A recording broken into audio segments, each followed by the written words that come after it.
Hey everybody, welcome to Do You Believe on Paranormal Zone TV. I want to thank you all for joining us tonight. And for those who may be new to the show, if you would please subscribe to my channel. And also don't forget to give the show a like. Now tonight we've got an awesome show. My guests are Eddie and Pam Norris, the owners of the Monroe house. And their sister Sherry Stewart is also joining them. And also my guests, David Weatherly and Dave Spinks from Society of the Supernatural. And tonight our show is on the haunted Monroe house. And first off, we're going to give you a little information from the owners on the house. And then we'll be talking with Dave and David Weatherly. They're going to talk about their experience. And we have some evidence that they're going to present to you tonight as well. And don't forget, you're seeing this for the first time before the airing of Paranormal Lockdown on Friday. So this is the show to watch first.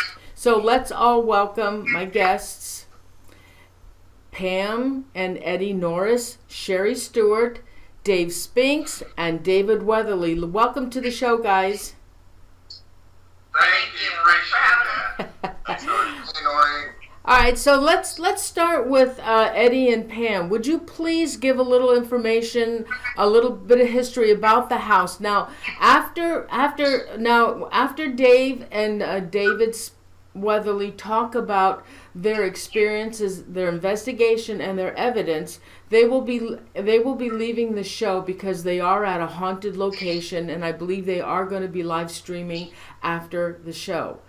And we will bring back Pam and Eddie and Sherry, and we're going to get a full-blown explanation on the house, the hauntings, and what they've experienced in the house. All right, so let's start. Eddie and Pam, please give a little information on the house, please.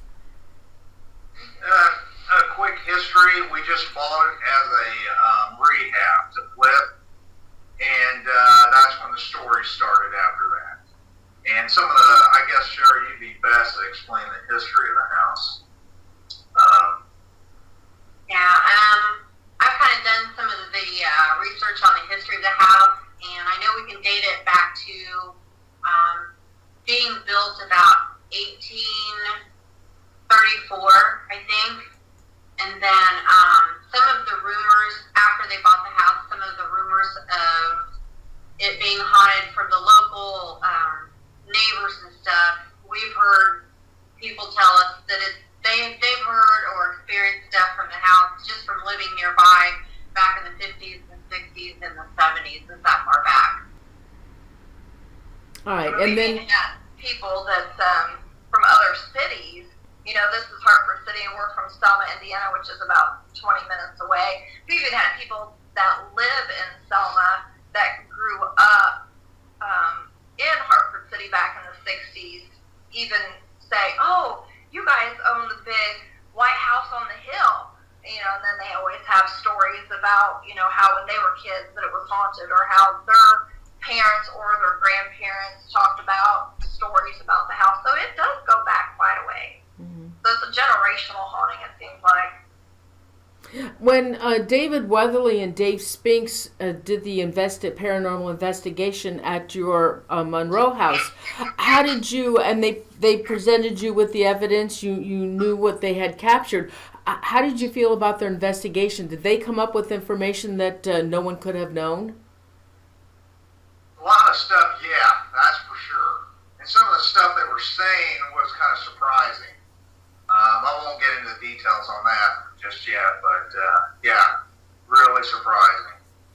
You know, like we talked about, it's like some of the questions that they asked, they ended up getting like real spot on answers, and I think that's what's so great about how. Oh, sorry, we just heard something. I think that's what's so great about them both as a team. It's just looks like they go in and like really start digging in deep instead of just asking the basic questions, you know, that you would always hear everybody ask. I mean, they really dig down and they find multi-layers of interesting items. Yeah, awesome. They're absolutely. Are you getting stuff? You're getting stuff? Nobody in this place does. So so we got all kind of noises going on. We just heard a kid, what sounded like a kid giggle or something. I don't know if you Well, guys heard that. actually, Sherry, we heard that. I heard that. Did you hear that? Yes, I heard it. I didn't know exactly what it was, but we heard it. Okay, good. So They are coming to you live from the Monroe house, guys. Yeah, you never know what's going to happen. So where are you guys, in the basement? No, we're actually in one of the rooms we're remodeling right now. It's in the back of the house. It's actually the entryway we use. All right, so Yeah, we would be in the basement. Yeah. all right, so viewers, during the show, you're probably going to hear some more audio, the disembodied audio that doesn't belong there. So let us know. All right, Dave and David, would you like to talk about your investigation now at the Monroe house? Yeah, sure. The time I went with David was my second time at the Monroe house. The first time, I'll briefly touch on that real quick because I think it's pertinent to the house itself as being a negative location. The woman that was with me on the first investigation became so severely negatively affected by something in that house that she appeared to be drunk and totally out of sorts, not herself, and I became so concerned for her safety and health that I had to stop the investigation early and, for her protection. And that particular person, I'd never seen her act that way ever before, and I've investigated with her several times. And it was really, really kind of unnerving.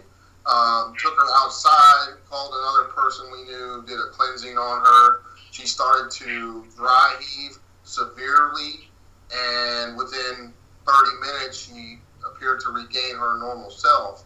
So I said, that's it, we're done, I'm not taking you back in there. And as you will find out later, I'm sure from Sherry, she'll fill you in on a lot of things that have happened to her there in that aspect. When me and David there, I wanted to bring him in because I wanted his take on the house. And as you will see from video clips we're going to show tonight and our investigation videos, the house is pretty scary. It's got some very negative activity. We experienced disembodied voices that were spot on with what was going on in the house. We used 3 different types of ghost applications and ghost box, 2 different ghost boxes, and got just numerous intelligent responses to our questioning that were, spot on. You can't get much better than that as far as utilizing these type of devices, when you do a paranormal investigation. Yeah, it's a highly active location too. It's interesting to me because, we caught a lot of stuff just on the video that we put up. You'll see a lot of different things manifesting, but one thing about this location is that there was probably even more activity going on off camera. There were constantly, we caught a lot of shadow figures, they were very careful, I think, to stay, off camera. They would be off to the side in other rooms. A lot of disembodied voices, anomalous sounds constantly, light anomalies. A lot of light anomalies. Just a really wide range of phenomena the whole time, really, that we were in there. And, these light anomalies are really curious because this was really cold weather when we were there. If you watch the whole video, you'll see a few times we're kind of tightening the collars up a little bit more and everything because it was so cold. But I bring that up because there weren't any bugs, and there wasn't any dust flying around or anything like that. So there's nothing that can really explain these things or debunk them at this point. And the disembodied voices are pretty curious. We had the door closed on us, and just a range of other things that some of which you'll see in the clips coming up. Yeah, and what I find really unnerving about the house too is all the references to children and kids being hurt and That's what bothers kids me being about it. buried and all this just kids, children Yeah. over and over again. It's just pretty unnerving, when it comes to that aspect. Right. When do you want to talk any more about what happened to you guys at the house, or do you want to go into your clips? We can show some of the clips. Okay. And, Okay. First, do you want to go right into it? Yeah, this is clip 1, and it's the light anomaly, Dave. Yeah, the first 3 clips are light anomalies. This happened right before, we didn't even get started yet. We were just getting set up and going, and you'll see around our feet and coming around, all around us, there's these, I don't even know how to explain them, just these self-luminous lights appearing and disappearing and moving all around. And the first 3 clips are clips of those and slowed down and zoomed in so you can really see that these are not bugs. They are undulating and moving in their own way and creating almost their own light source. And you can just show the first 3 and people can see what we're talking about. You want me to just show all 3 at once, Dave? Yeah, go ahead. Okay. All right, here we go, guys. Clip 1, 2, and 3 will be shown in order.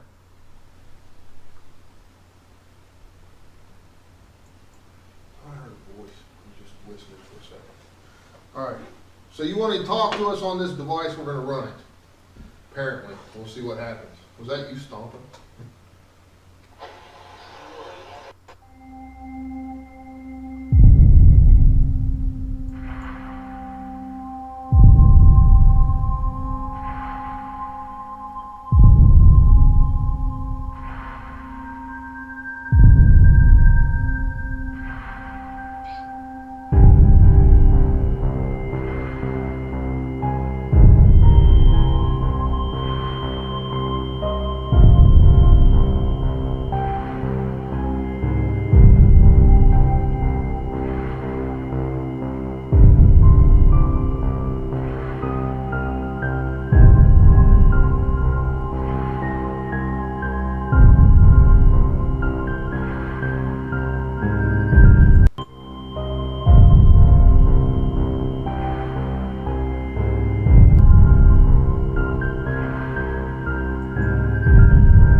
Wow, that's crazy, Dave. Now the next one is zoomed in on that even further so you can really get a good look at it. All right, you want number 4 now? No, that's the ghost box. I already did 1, 2, and 3. Okay, got it. Yeah, number 4, go ahead. You want number 4? Do you want to talk about it before I show it? Number 4 It's is just creepy responses we were getting on the ghost box. And they're self-explanatory. Okay.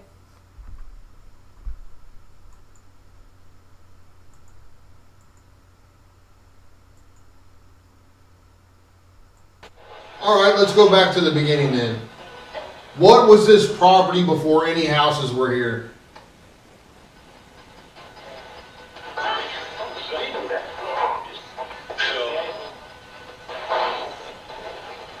EMF, yeah.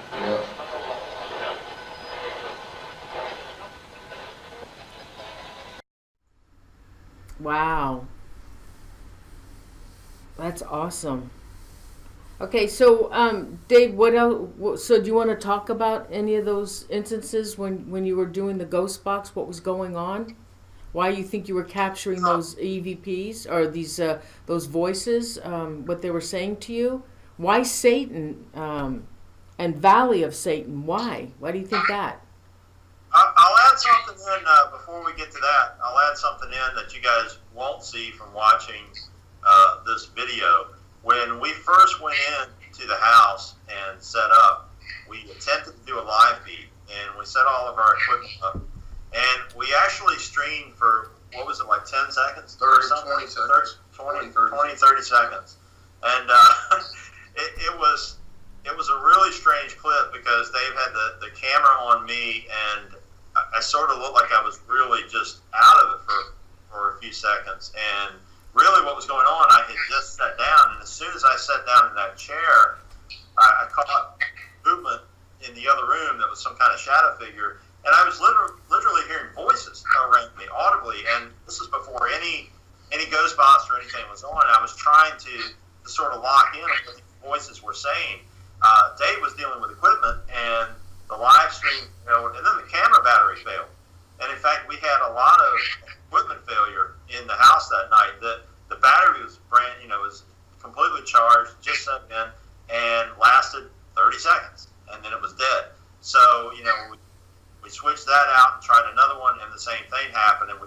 line feed the hole. So right off the bat, we were having a lot of really strange equipment failure and interference.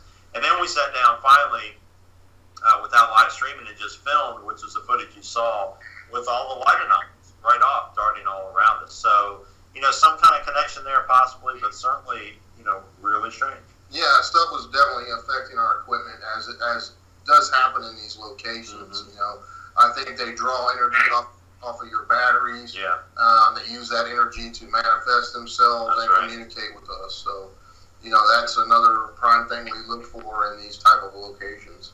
And in terms of the satanic stuff that comes through, there's when you deal with a location like this, there's so much work to do, really, in terms of not just investigation but research. That's a big factor here, and it's a matter of separating the real history from the folklore, and then bringing in the paranormal aspect and deciding what out of the investigations that have been done there are relevant or valid, and sort of blending all this stuff together. I mean, you guys have a huge task ahead to continue to do this. But I can tell you, just from my research on the house, I know that it's really curious to me that there are solid reports of people spotting ghosts of children there back to the 1960s at least. So, this house has some really dark history and a lot of rumors of different kinds of maybe black magic or Satanism and things like this that occurred there. And we just don't know how much of that really happened, how much of it is folklore. And, all of these things, they sort of add to the collective consciousness of a location. And that creates it, in the minds of everyone who goes there now. We don't go in looking for dark stuff, but, man, we walked in that place, and that's what we were getting right off the bat. And sometimes spirits will try to intimidate you with that stuff. That's right. Not necessarily being that it is satanic or that type of thing, but they will try to use that, especially if they're an intelligent spirit. If they're, I always use that adage. Sometimes if they were an a-hole in life, they're going to be an a-hole when they're dead. So we talk about that quite often. We just don't. No one knows for sure. Okay, what we really try to focus on is asking our questions and getting intelligent responses to those questions, because that in itself is significant to me, because that indicates that the spirits are intelligent in nature and they're there with you and they're interacting with you. Right. So to me that's really something. And that's what I'd like to really focus on. In my research of the house, I ran across a gentleman that lived upstairs in the 1990s. Yeah, like late 1990s. I won't mention his name, but he said the people that lived downstairs were actually practicing satanic rituals. Right. He wouldn't give me their name, and I didn't ask, and he won't talk to me anymore, so I have no idea, what that consisted of, but... Well, see, that opens up a whole other pathway too with these kind of locations, because, I having done this for so long, I've been in locations where, I'll be told, well, yeah, they were practicing Satanism here. But the thing is that a lot of people who are practicing these types of things, they really don't know what they're doing. They go and buy a few books, they learn stuff online, and, they're doing these haphazard dark rituals. And they're opening gateways to whatever wants to come through and come in. And those things that they bring, they don't leave. They tend to stay at the location after the residents have long gone. So you get a place like this that starts building that energy, it just sort of rolls over to the next people. The people moving into a home after something like that has went on, at the very least, they're apt to be prone to, alcohol or drug use or depression or all these heavy things. And it just keeps building on it, over and over and over again. And you've got a lot of layers of history of this house with how old it is. And that negative energy will actually stay within the walls. It becomes collective. And stays there. What's being heard is growling. Let's see, they're hearing growling, barking, and kid sounds. Right now? Yeah. Right. Yeah, we hear the growling all the time. I'm not hearing anything with my ears as far as a dog or children.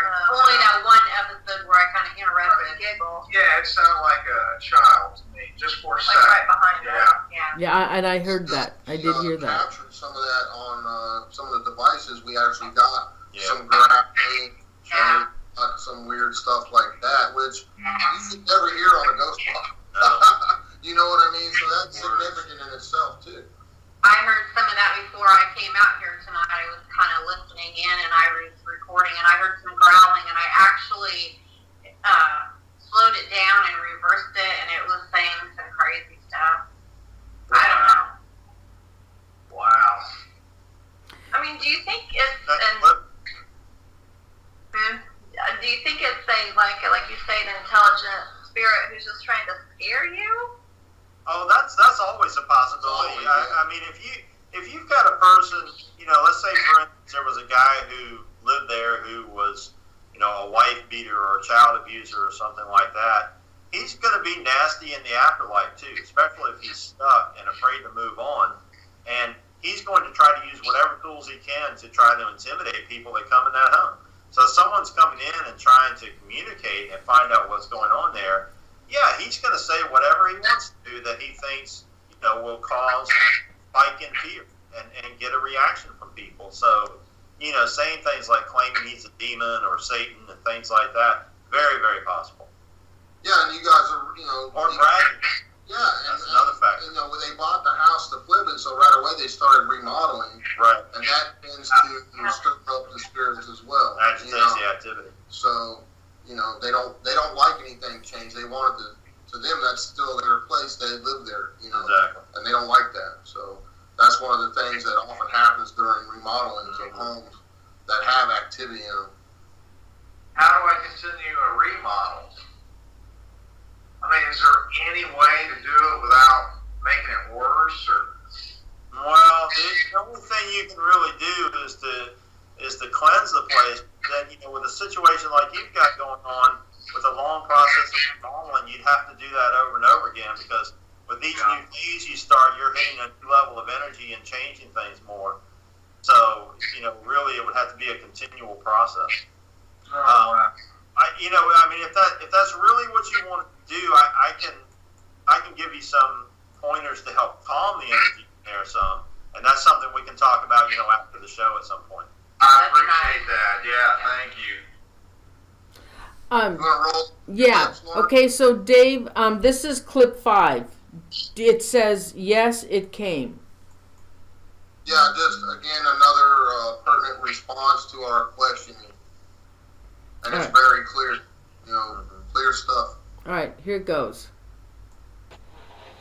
Is there a well on this property before there was a house?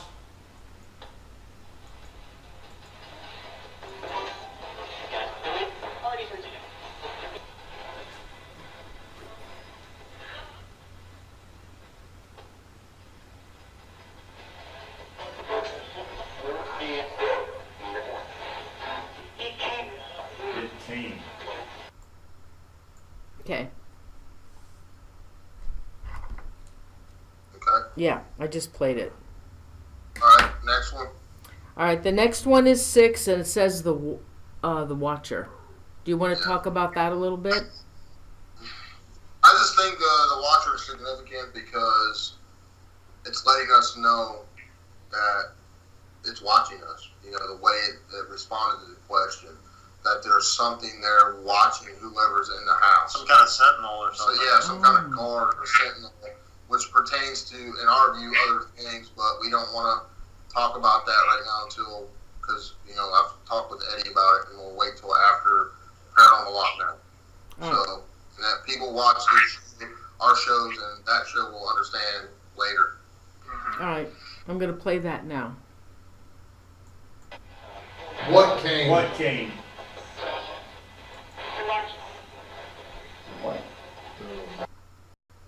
Okay. All right, I just played it.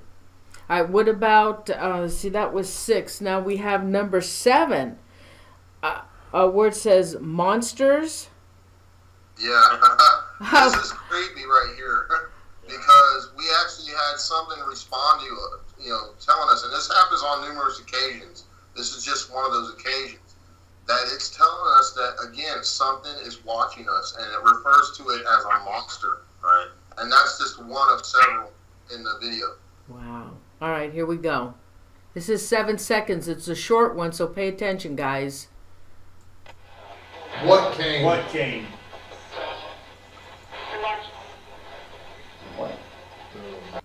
Okay. Okay? Yeah. All right, now What's the next one? the next one, it's Eddie 2 times. Yeah, okay. We asked who owns this house. And this, by the way, the first time, excuse me, I'm losing my voice. The first time I was there, I asked this same question, and it answered the same thing. I asked who owns this house. It says Eddie's name, clear as a bell, the first and the second time I was there. So you can go ahead and play it. All right. It says it times on this occasion. 2 times. All right, guys, this is only 20 seconds, so pay attention.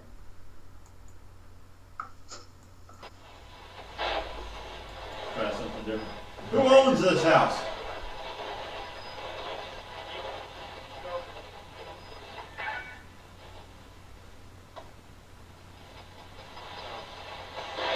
What's Eddie. Eddie. There was again. Okay. And number 10. Number 10, the Ouija. The Ouija. Yep. And, Go ahead and play that one, Maureen, and I'll talk about it. okay, do you all right. I'll play it right now. 10. All right, guys, this one's 15 seconds. It's a fast one. So, watch. What's this board I'm tapping?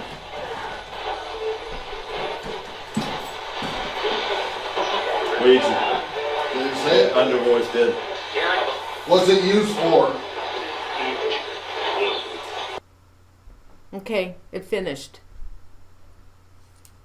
Yeah, so that was upstairs. We had some really weird things happen up in that room. Where all the creepy dolls on the dresser there, and there's a Ouija board. And one of the things that happened in there, again, you'll see part of this in the video. When we first walked in that room, this was right before Halloween decorations in the house, and there was this tall. I think it's called a Roman Croquis or something. It's a Halloween pole that was all the way against the far wall windows. And, we assumed that all the electronics and everything were turned off. When we had actually went into that room initially when we did our walkthrough of the house, walked all around. I tend to walk Hey, we're through getting the a really bad feedback on your end. That's not our side. Yeah, it's You guys have your video no, on, Dave. It's only when you guys talk, and it got really bad when David Weatherly was talking. I don't know what would be causing it. They're still doing it? Okay, not now. All right, go ahead. Oh, well, we are in Point Pleasant. Oh. So. Yeah. So, we did an initial walkthrough of the house and actually kind of made a point of going up to all the electronics that, are motion activated and so forth, and nothing came on. Now, much later in the investigation, we decided to go upstairs and do a session up there, and we were in the room for a little bit, started doing some work around that dresser with the Ouija board, in front of the Ouija board, and all of a sudden, out of the blue, that doll got activated and came sort of across the room. Now, we didn't see it come all the way across. It just suddenly was behind us and was moving towards the doorway and saying its vocals. And you particularly didn't like that thing, did you? No. And Dave actually picked the thing up and turned it off and said that's enough of that. And a few minutes later, it moved again. Which, Wow. and now the relevance here is that we're asking the ghost box, you'll see in the investigation, who's controlling that doll, and very clear we get a response. It says, I do. Yeah. And the same voice was answering on numerous occasions. Answered, what is this for? And it's a Ouija. Now Now, Ouija is not a common word, except in the world of paranormal. And at another point, it said it's a spirit board. And of course, as the investigation went on, it kept trying again and again to get us to use it. Use the board. Go ahead, play. And clearly, there was something up there that wanted to engage us at an entirely different level, which of course we didn't do. But it was. I found that to be a really interesting room because there was so much going on, and all those things, the dolls and things like that, Ouija boards. These are all objects that spirit energy can attach to and attempt to utilize. And clearly, in that house, that's kind of a hotspot. At least at the time, it was. That's one room that I do not like. That room and the basement. I mean, maybe it's just the element of the basement being kind of scary, but yeah, I do not like that Ouija board room at all. Right. I feel very it feels very negative. Well, you guys had a bad experience in there a few years. Yeah, we had a bad experience in there a few years ago. So. Do you allow people to do Ouija boards at the Monroe house? You know what? I have the boards up there, and really just it was really in the beginning just kind of novelty. I was about to say, I would suspect some people have been using them up there. Yeah, probably. Yeah. So, and I was going to say, one of our experiences, Sherry and I were upstairs in that room, just sitting on the floor, and it was summertime, so of course, our windows are old, and summertime, things kind of swell. So Eddie had to use a crowbar to actually open the window for us to get a little bit of air because it was just so tight. We're taking pictures, and all of a sudden we're looking at our pictures and we're seeing like streaks of orange and red going across the room. And just as we said, what is that? We hear like a There's a growl. growl or some sort of almost like a hiss or something in the corner of the room, and we both looked over at that corner, and that window just slammed shut. So I mean, he had to use a crowbar to open it. I mean, it slammed shut so hard it broke the window. Wow. And this was kind of when we just first none of us really believed in any of this before this house. So this was just when we were kind of experimenting, just sitting around taking pictures and thinking, something's going to happen. And then that happened, and it was like, we ran. Yeah, we ran. Well, actually, no, we stood there and screamed for Eddie for help. Yeah, I heard it from the other. Yeah, we screamed bloody murder. And he comes running up, and he's like, what? And we're just like pointing to the window, and he's like, what? And he's like, oh crap, our window's broke. We're like, yeah. Wow. So that was pretty scary. I mean, it wasn't like the window could just fall on its own. I mean, literally, you could grab that window and hang off it with all your weight, and it won't shut. Yeah. So you got one more clip, Noreen? No, that's all I have. You didn't get number 11? Oh, the door. I certainly do. Do you want to set that up? Yeah, this was a very compelling piece right here because we decided we were going to move to the basement, and to get to the basement where we were, we had to go through the kitchen, and there's like double doors. We had just went through there, and we knew that door was open earlier. Neither one of us closed it. We asked each other, hey, did you close that door? And we both said no. As we walked through the door, we heard a disembodied voice with our own ears say, me, but it sounded like, me, like that. And I heard it with my own ear, and I asked him if he heard it, and he heard something, but he wasn't sure what it was. Wasn't sure what it said. And I said, man, it sounded like it said me. And sure enough, when I played the audio back on the camera, you can hear it clear as a bell. There was no ghost bots running. There was nothing that would have created that sound that we had running at the time. We were just simply moving from one room to the basement. Yeah. Wow. And captured this. Okay, this one's only 14 seconds. Here it goes.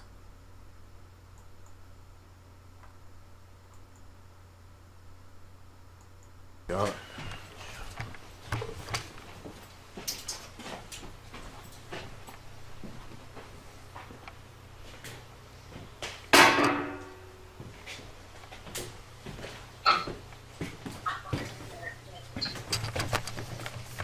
Did we close this door? No. I didn't. I didn't I either. don't think you did. See if it closes on its own. I was the first one through, then you came through. What the hell was that? Did you hear that? No, You didn't hear that? I didn't hear that.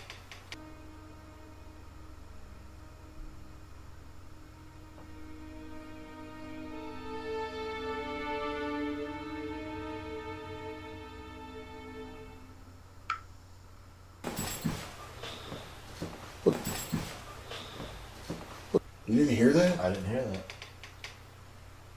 It almost sounded like it said me. Yeah, that's awesome. It was 1 minute and 14 seconds, my air.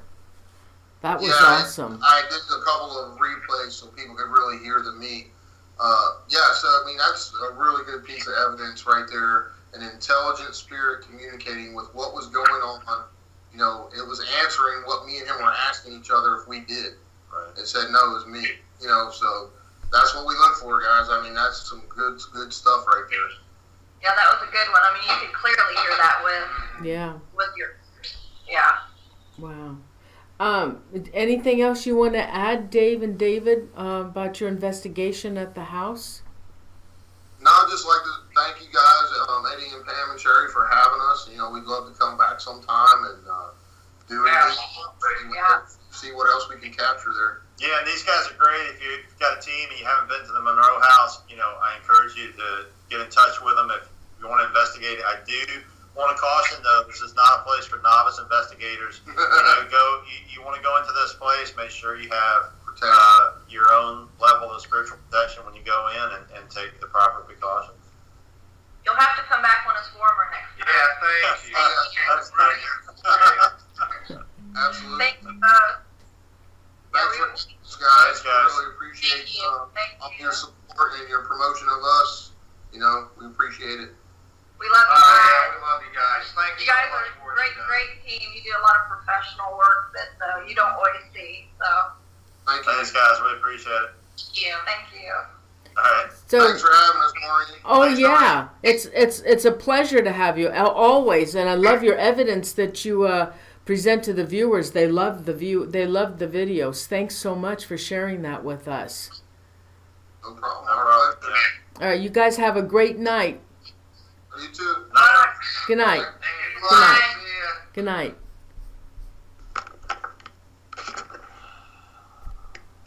All right, they need to hang up. Awesome. Okay, now make you full. Hold on. All right, so now I have you. So I want to know, I want you to tell the viewers about the Monroe house. For those who may not have heard about it before, I want to know about it. How did you acquire the house? Well, actually, I had seen it before it was up for sale, and I had seen it. It sits on a hill, and I bought a house down the road. Me and Pam did, and we was fixing that up.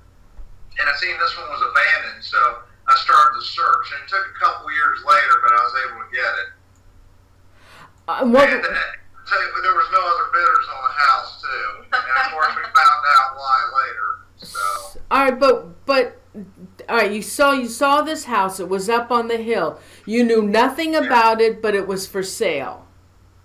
No, I just seen it was really big, 2-story. It sits on a hill. I thought it could be beautiful. Needs a lot of work, but we'll buy it. And yeah, I'm not into the paranormal, so obviously I went and researched that. Yeah.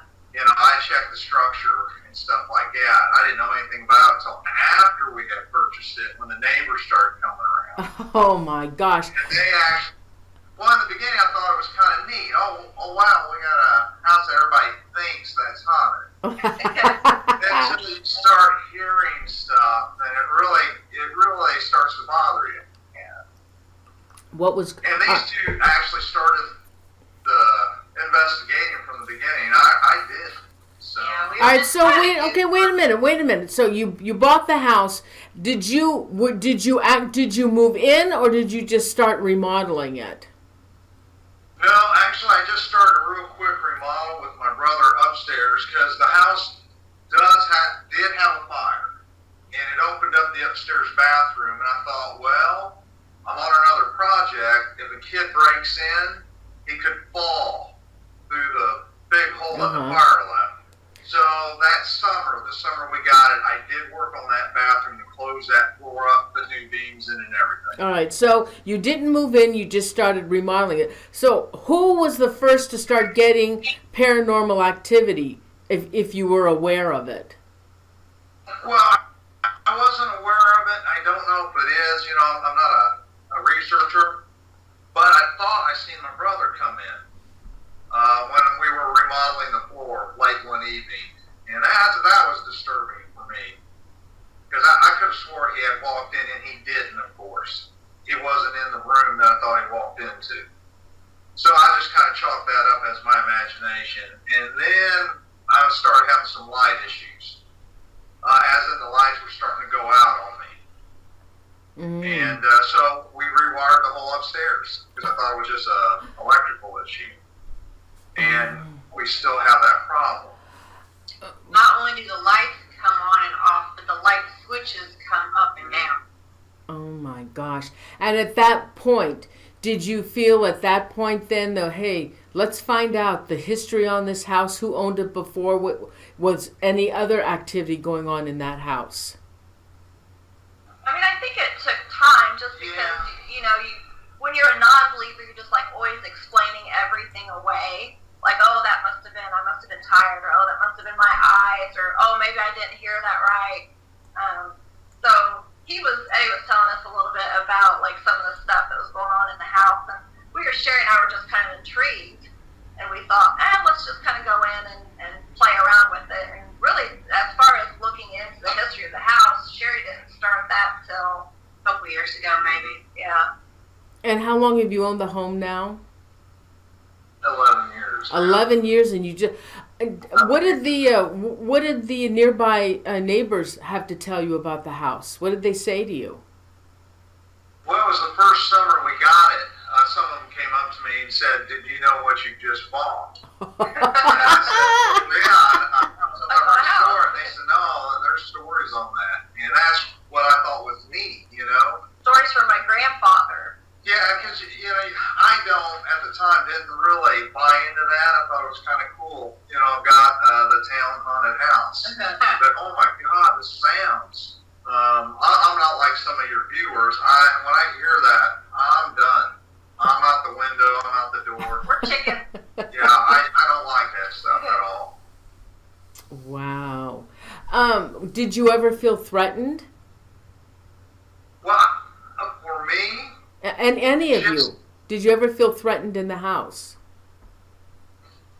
I don't know. Let me put it this way. When I hear something, like little feet running upstairs and it sounds like a door shutting, that is threatening to me.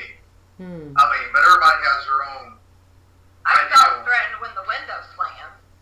I feel threatened every time I come in here. Have any of you have been physically attacked by any spirits? I have. What happened? Gosh. The first time we had a Halloween party here, I don't remember what year it was, but I was giving some family members a tour, and we walked down into the basement, and I had just hit the landing, and they were still on the steps, and the light went off. So we're down there in the blackness that you couldn't see your hand in front of your face, and a tiny copper piece of pipe flew past me and hit the wall. And I screamed, and then the light came back on. That was one instance. And then another instance, I got scratched in the kitchen on my leg. I mean, it bled. It bled, yeah.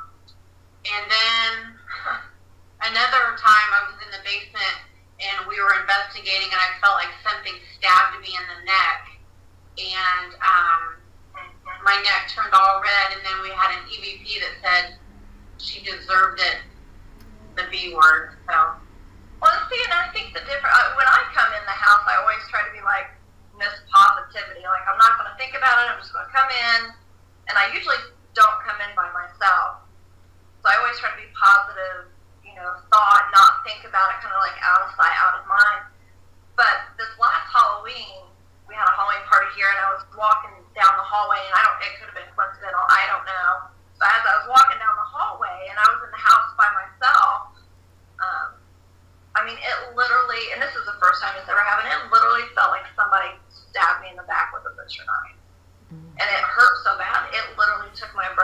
it made my knees buckle.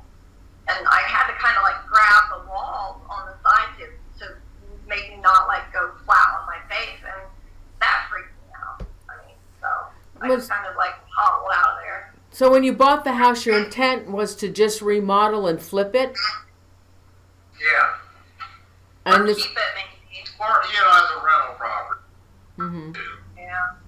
But Yeah, it depends on how it come out at the time. But it doesn't seem like anybody would be able to stay and live in that house. No, that's why I stopped construction on it a long time ago. Yeah. And it was getting hard to work on the place, too. I mean, I won't get into details, but I had a couple guys come in here in the beginning, and that was a problem, too.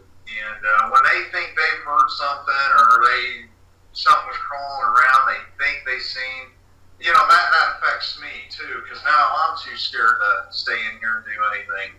Yeah, because we had one guy that went in the crawl space to Yeah. cut out some of the old copper piping, just to keep it, to scrap it or whatever. Eddie was working outside. This guy was crawling around in the crawl space, and he said, all of a sudden you hear like a whole bunch of clanging, and like he threw the pipes, dropped the pipes, and then I guess came running out of the house.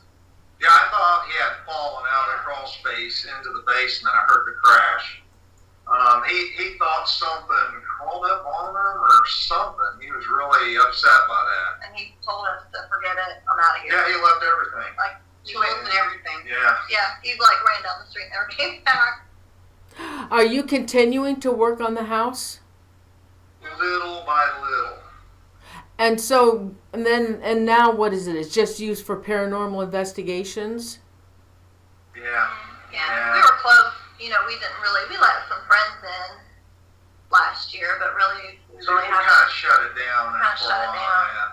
yeah. Why did you shut it down for a while? Well, that was really me.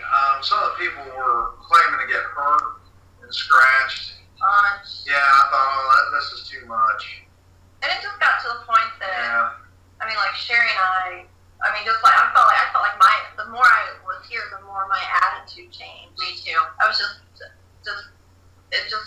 I felt like a negative wet blanket over me all the time. Yeah. The house is very addictive.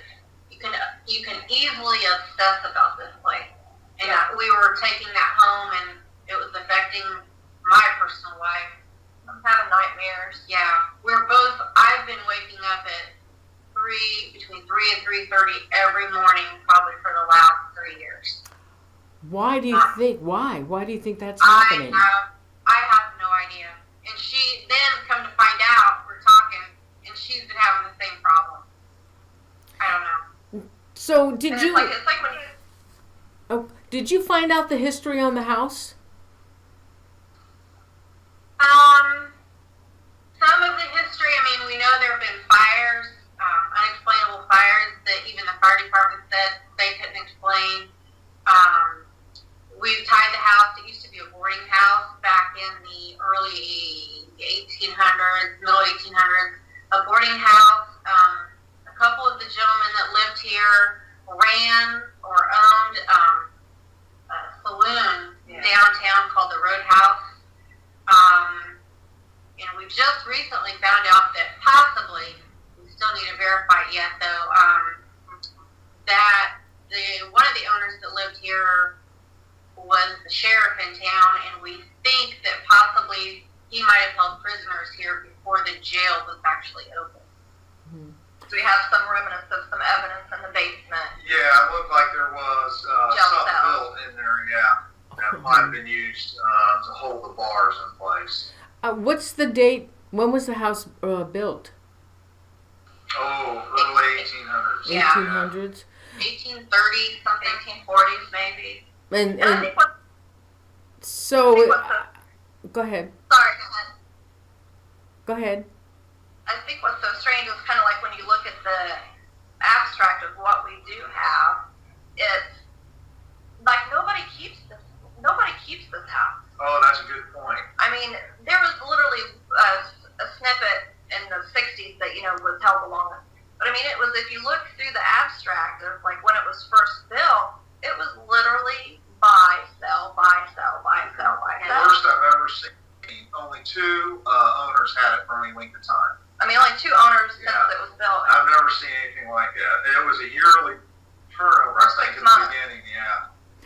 Now you've had which it. doesn't. You've had it for 11 years, and the house was vacant when you found it. Did you, Oh, yeah. when you, had you asked the real estate agent, I don't know, do you guys use real estate agents in your state? It was a broker I used, and he was a friend of mine, and we had no info on it till after the purchase. Then HUD sent us a big book, a document on fires. But you, And that was, I'm sorry. so go you ahead. weren't able to find out why the house was vacant. If a family was living there and they just up and left it, was it an actual sale or was it a bank sale? Did they just abandon it, or were there original owners? No, it was abandoned. It was taken back by the government. Oh. And I bought it through them. So they At up the and time. Yeah. left. They just walked away from it. Yeah, the house was left alone. And I don't research a house when I buy it. I only look at the structure. Can I fix it at what cost? And I didn't, check into the history of the house. And the people that left the house, they did have a tragedy in this house. So I don't know if that was one of the reasons why They walked did away have a from it. tragedy? They did, and they still live in Hartford City, so we always try to be ever so mindful of their privacy. So you were able to talk with them? Sherry did a little bit, yeah.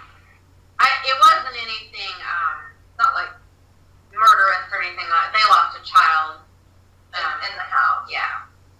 A baby to SIDS. Oh, okay. Yeah, so we try not to talk about that just because I know those are probably, Very sensitive. Now, other paranormal investigators that have investigated the home or the house, what do they tell you after they leave? Do they give you any evidence? Do they contact you after they've done their investigation? Are you on the premises after they finish, and do you talk with them to find out what went on? We do talk to them, but it's usually afterwards. We let them have the house. And it is funny how they tend to find similar things. That, to me, I'm not a paranormal investigator, but I thought that was a little bizarre. How they have similar evidence, similar areas. I thought that was really unique. But then sometimes they'll just throw you for a loop and come up with something completely different, or they get an EVP of somebody with a completely different accent. So it's just, a lot of it is the same, but a lot of it is also different. You just can't put your finger on it. Now, do they get a lot of EVPs or responses from children? oh yeah. And why do you think that is? Well, there's a chance that a child, I'd say in the early 1900s, might have lost their life in here in the first fire. Oh. But yeah, I really don't know how to answer that. You guys might know better, but I honestly don't think it's a child, but that's just my opinion. that's what was another thing I'm told by a lot, that it's something else. But I guess if I don't know a whole lot about portals, but I guess what bothers me is it's never the same. It's always, man, woman, little girl, boy, an old man, an old woman, somebody that sounds Southern, somebody that sounds Amish. Too many different people and too many different, cultures. When we talked to Nick Groff after his little investigation, he said that they got so many EVPs in this house they couldn't even use a third of them. I just find that kind of bizarre. I don't know. Did he play any of them for you? No.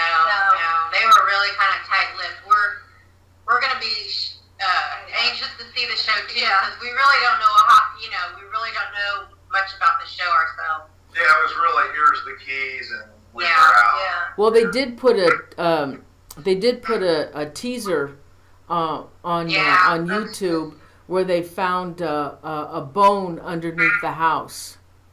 So I guess we saw they'll. that teaser, that was good. Yeah, that's a little bit of a mess, isn't it?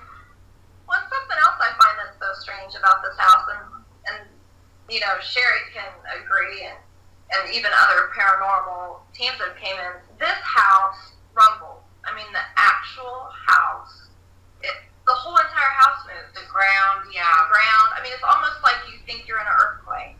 I mean, maybe not that dramatic, but you feel it. The house rumbles. In fact, we even had a gentleman from Wisconsin pull his RV, a little RV on the front yard, and he said that it was late, so they were just going to crash out. And he says all of a sudden they got woke up from their RV shaking. No, really? And he said that all of a sudden, he says, you saw, and of course they kind of bolted up out of bed and were like looking out the windows. He said, and there was literally, he says, a flash of light that came from the house and like engulfed their RV. It was like, I don't know, just a flash of light that flew past them. And he says, and when that flash of light flew past them, the rumbling quit. Wow. Now your house sits a little bit higher than all the other homes in the area. Yeah. Are you in a flood zone? No. No. Did you question why the house sat higher than other homes? It actually, it sits. No, I just thought they just picked that spot because it was high and they could kind of look down on everybody else. It's kind of, at one time there was swamps behind it. Of course, they're long drain, but it just sits high. And I think maybe they chose that spot because it always stayed dry. We're talking back in the 1800s. Mm-hmm. So, but It is pretty much higher than the rest of Hartford City. I mean, the homes. That's interesting.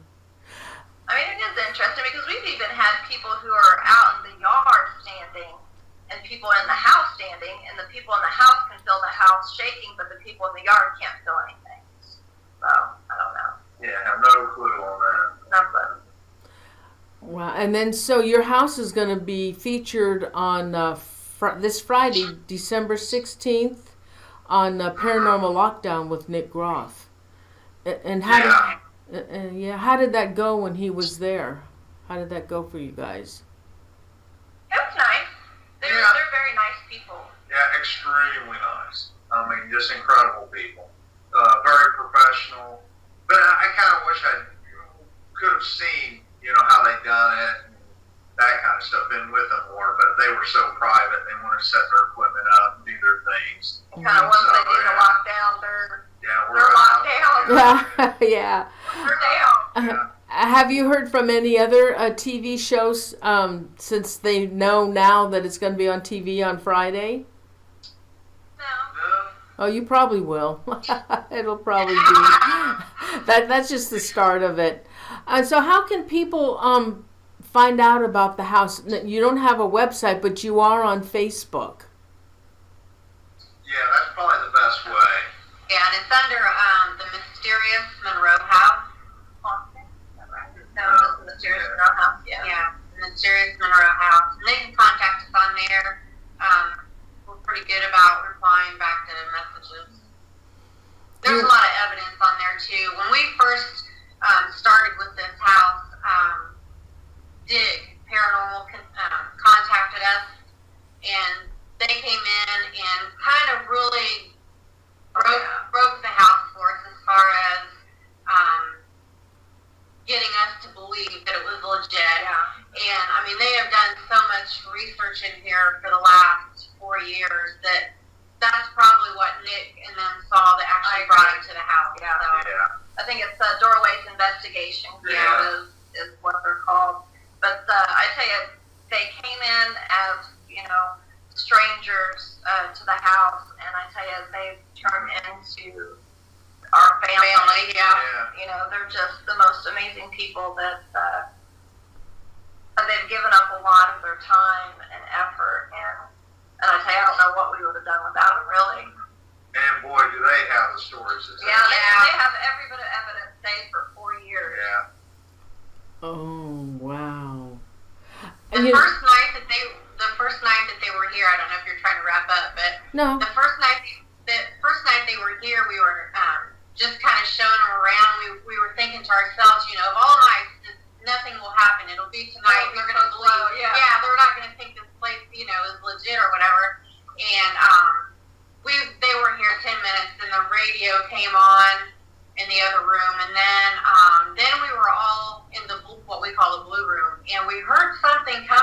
other side of the house, and we're like, what is that? And the garbage disposal came on by itself, and it's not even hooked up. And they have that on video. Yeah, they have that on video. It was crazy. Was that the night the bathroom lights came on? Yeah, and then the bathroom, everything came on. Well, and I think we have such strange surges of power here, and like I said, Eddie's completely rewired the whole entire house. But that same night, literally the bathroom, the light was off. The switch was down, but the light bulb started out as a slight glow, and it got brighter and brighter and brighter until it turned blue. And then it would pop like an old-fashioned camera light. And then it would just do that over and over and over and over. And it's almost like there's surges of power that come through this house. And I think that's why, like Eddie says, we have baskets upon baskets of blown light bulbs. Oh, wow. How many square feet is the house? Looks huge. God, I couldn't even guess. 3,000? Maybe Maybe 3,000. Yeah. That's all? It looks bigger than that. Yeah, it does. It's old. The rooms are kind of small. Kind of tight. And there's a lot of rooms, but they're not very big. Yeah, they're not very big. I tried to look for the interior of your house on the web, but I couldn't find any interior photos. We'll have to take them and put them on I there. think we need to do that. And too, I need to mention, lately during construction, what little I have been doing, I've been finding something that the audience may like to see, the burn spots on the wood, which is alarming to me because we've had so many fires in this house, but they're in odd places. I mean, no electrical, no gas. I don't know what to make out of it. Oh my gosh. Just like, Have you brought in any psychics to tell you or give you information on the house that you may not have known? Well, yeah, we've had some come in, but Nick and Katrina brought their psychic in, and I don't know what she's, found too, but we have. You guys had them come in. yeah, we had, like, before Dig came, was it before Dig came that we had one team, which was, I think, friends that Eddie and I went to school with. Yeah. He brought a psychic, which was actually a psychic for the Muncie Police Department for 20 years, which I guess I didn't realize they used those. But he would not even walk. It was just so strange. He would not even walk in the yard. And he was just like really quiet and acted almost sheepish. But he knew, it was really strange. He knew right where the well was in the house. And he says, I see a woman. Did he say he saw a child too, or was it just a woman? He said he saw a woman over there by the well, and he said he kept seeing a woman follow us with long black hair through the house, and we've gotten so many accounts after that of a woman with long black hair. But during their investigation, they got scared and left and never came back. It is surprising because he should not have known where that well was at. Only I know where it was at. In the crawl space. And The well is in a crawl space? Yeah. That's what strange. they do back then, they would build over the wells, and they would put a kitchen over it. That's common in this area. Oh.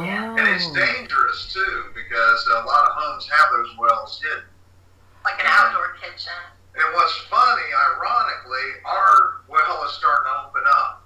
It's starting to, you can see the ground sinking. Starting to Where clap. it's going to open up. They lay timber across it and just cover it with dirt. Oh, wow. Yeah, out of all the time. And it did that right after Nick left. Yeah. Oh. Well, and some of to tie that back, some of the rumors that we've heard are that there are bodies in the well. Yeah, that's great for me. Yeah. And now the well is opening up, yeah. Oh, and we did find some wet, like, muddy, what I would call hoof prints coming out of the basement going into the blue room. And it was right behind my sister and I, because we just walked through there. And We then- have some pictures of those Yeah. on our web. on our web. We just walked through there and just so happened to stop to turn around to go back. And I stopped and I said, what is that? And it Do you have a 3 pic? of 'em. Did you take a picture of the hoof prints? Yeah, they're We on. did. Yeah, they're on the Facebook page. Oh my gosh, I didn't see that. Have you had anybody look at look at that picture and see what they come up with on that?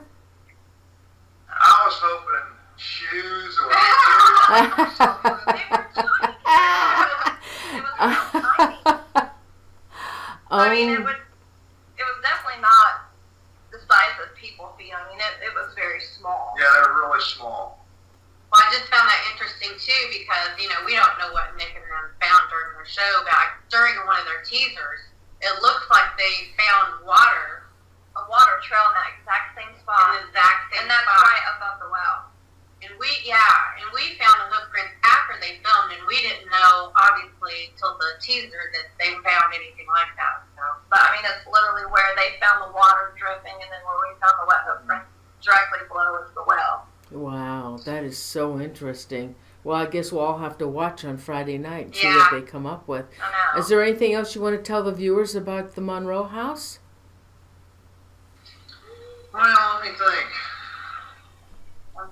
I think it's a great place. Hopefully I'll have it remodeled, but Yeah. it's going really slow. It's just going to be like a little research, area for them. They can, if they can do a ghost hunt, maybe do some studies. I'm Yeah. going to try to get every book and every item. Yeah, we're trying to make it into like a little museum. Are you Yeah, there's keeping it? nothing else we can do with it. Are you keeping it original as much as you can? Yeah, I'm going to restore it the way it was, but it's going slowly. I mean, for more reasons than one. Mm-hmm. Interesting. Wow. Please make a website for your Monroe house. It's really important. Well, we need It's to. it's going to get a lot of recognition now when people are going to be looking for a website. right. That's true. Thank you. We do need to do that. You absolutely do. You know what? I want to thank you so much for coming on the show. It was my pleasure to have you on, and best wishes with you with your Monroe house. Get that website done because you're going to get a lot of attention now. Well, Thank thank you so you, Lori. much. Appreciate it. Thank you for having us on the show. You're welcome, and thank you for coming on. Good night. Thanks. Merry Christmas to you. Bye. Thank you.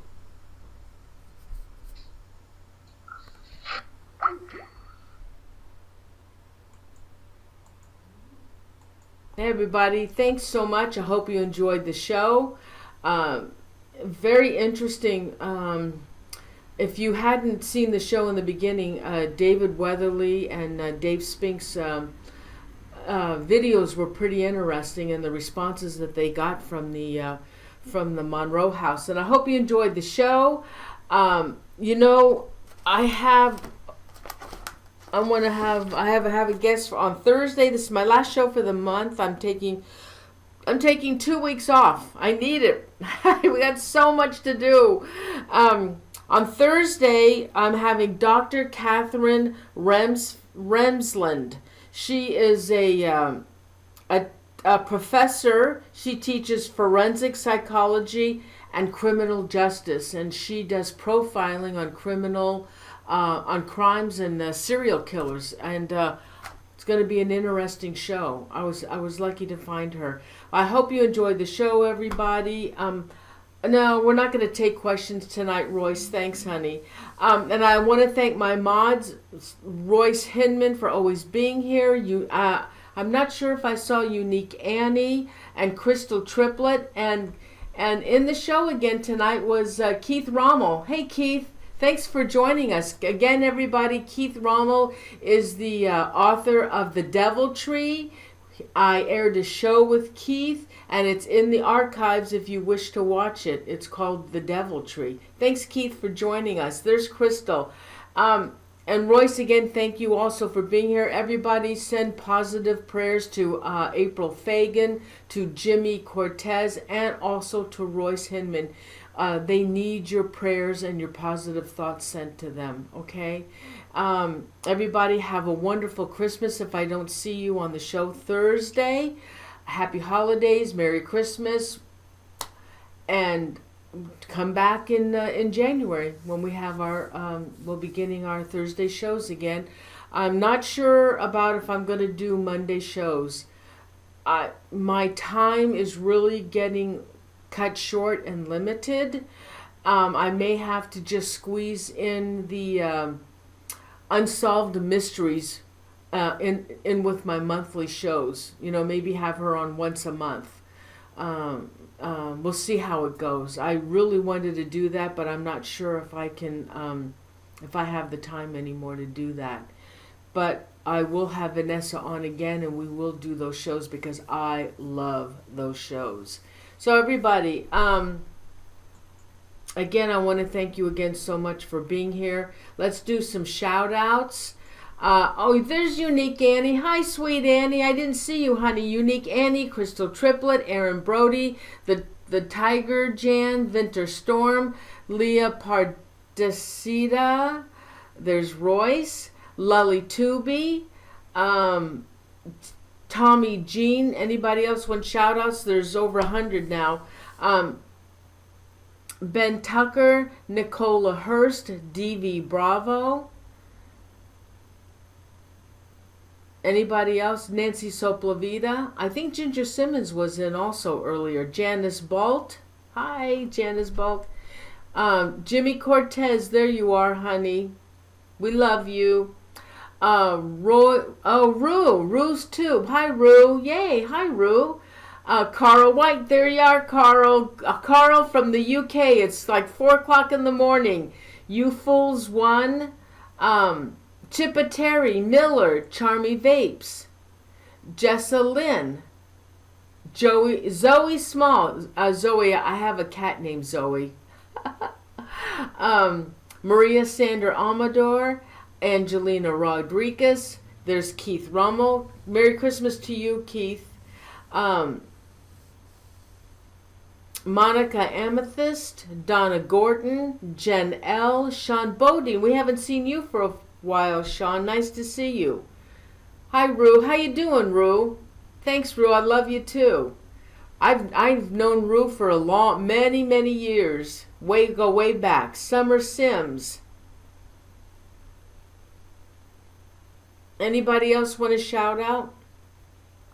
Don't forget, got a show, my last show of the month on Thursday should be a really good one. Oh, Carl, 360. Carl, I don't know how you do it. Every week, Carl comes to the show. That is so nice of you. Thank you, Carl. Anybody else want to shout out? Thanks, Rue. Love ya. Anybody else want to shout out? Para Princess Patricia. Don't forget, anybody that's watching the show who may be new to the show, if you please subscribe, I'd appreciate it. Don't forget to give the show a like. PP, people in the house. Is that what that means? But yeah, Para Princess Patricia, I did a shout out. Anybody else? Time to move. They don't live there, Aaron. They don't live in the house. Anybody else want to shout out? I'm going to go watch the Warriors. There's a couple of basketball games. I think the Warriors is on. I'm going to go watch them, get something to eat and watch them. Oh, thank you, Nicola. Thank you so much. Anybody else want to shout out?